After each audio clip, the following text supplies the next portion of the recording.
ओडिशा के पवित्र शहर पुरी में इमार मठ एक शांत पहरेदार की तरह खड़ा है।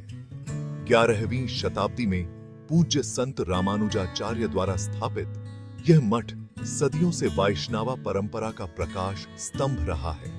इसके पवित्र हॉल अनगिनत भक्तों के मंत्रों से गूंजते रहे हैं और ज्ञान और स्पिरिचुअलता के अभयारण्य के रूप में काम करते रहे हैं।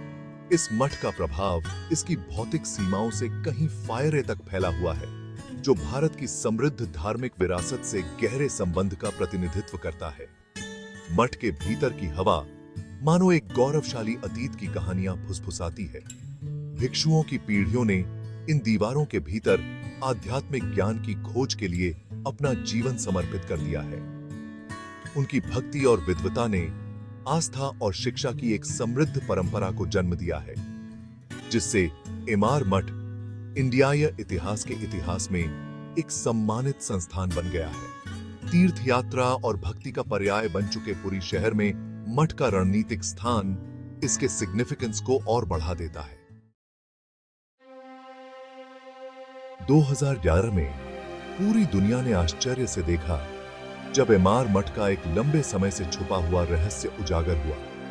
एक नियमित जीर्णोद्धार के दौरान मजदूरों को मठ की प्राचीन फाउंडेशन के नीचे एक छिपे हुए कक्ष का पता चला। अंदर उन्हें 500 से अधिक चांदी की ईंटों का खजाना मिला, जिनमें से प्रत्येक का वजन लगभग 30 किलोग्राम था। इस खोज ने पुरातात्विक और ऐतिहासिक हलकों में उत्साह की लहरें भेज दी, जिससे चांदी के इस ढेर की उत्पत्ति और सिग्निफिकेंस के बारे में उत्सुकता का तूफान आ गया। खोज की खबर जंगल की आग की तरह फैल गई, जिसने पुरी के शांत मठ की ओर ध्यान आकर्षित किया। ईंटों की जांच के लिए विशेषज्ञों को बुलाया गया और उनके विश्लेषण से पता चला कि चांदी 19वीं शताब्दी के अंत की है। ईंटों पर बने निशान ब्रिटिश ईस्ट इंडिया कंपनी के साथ एक आकर्षक संबंध की ओर इशारा करते हैं, जो उत्तरों से अधिक प्रश्न खड़े करते हैं। यह खोज इस बात की स्पष्ट याद दिलाती है कि आधुनिकता की आड़ में भी भारत के अतीत में अभी भी कई अनकही कहानियां छिपी हुई हैं। 1857 के महान उड़ीसा अकाल की पृष्ठभूमि के खिलाफ जांच करने पर चांदी की ईंटों की खोज ने और भी गहरा अर्थ ग्रहण कर लिया।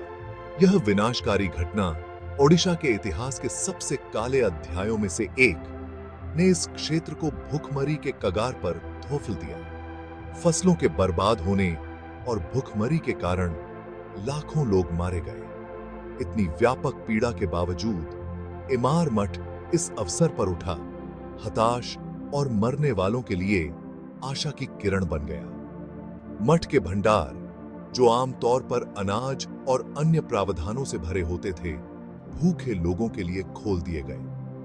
अपनी अटूट करुणा से प्रेरित होकर भिक्षुओं ने पीड़ा को कम करने के लिए अथक परिश्रम किया।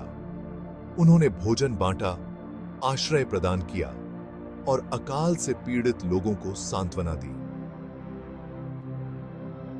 संकट के इस समय में इमार मठ के निस्वार्थ कार्यों ने न सिर्फ पूजा स्थल के रूप में, बल्कि उस समुदाय के लिए शक्ति और करुणा के स्तंभ के रूप में अपनी विरासत को मजबूत किया, जिसकी उसने सेवा की। चांदी की ईंटों की खोज ने मठ के इतिहास के एक आकर्षक पहलू की ओर इशारा किया। 19वीं शताब्दी के दौरान ब्रिटिश ईस्ट इंडिया कंपनी के साथ इसकी इंटरैक्शन। रिकॉर्ड बताते हैं कि कंपनी ने अकाल के विनाशकारी प्रभावों को कम करने के लिए सहायता के लिए इमार मठ जैसे लोकेशनीय संलोकेशनों का रुख किया था। अंग्रेजों ने अपने विशाल संसाधनों के साथ भूखी आबादी को खाना खिलाने के लिए मठ से भारी मात्रा में चावल और अनाज खरीदा। इस लेन देन को जो बात विशेष रूप से दिलचस्प बनाती है, वह है भुगतान का तरीका। अंग्रेजों ने अनाज के लिए रुपए में नहीं, बल्कि चांदी की ईंटों में भुगतान किया। यह उस समय एक आम बात थी, क्योंकि चांदी का मूल्य अधिक स्थिर और सार्वभौमिक रूप से मान्यता प्राप्त था। बदले में मठ ने संभवतः भविष्य की आपदाओं से बचाव के लिए इन चांदी की ईंटों को एक सुरक्षा के रूप में संग्रहित किया।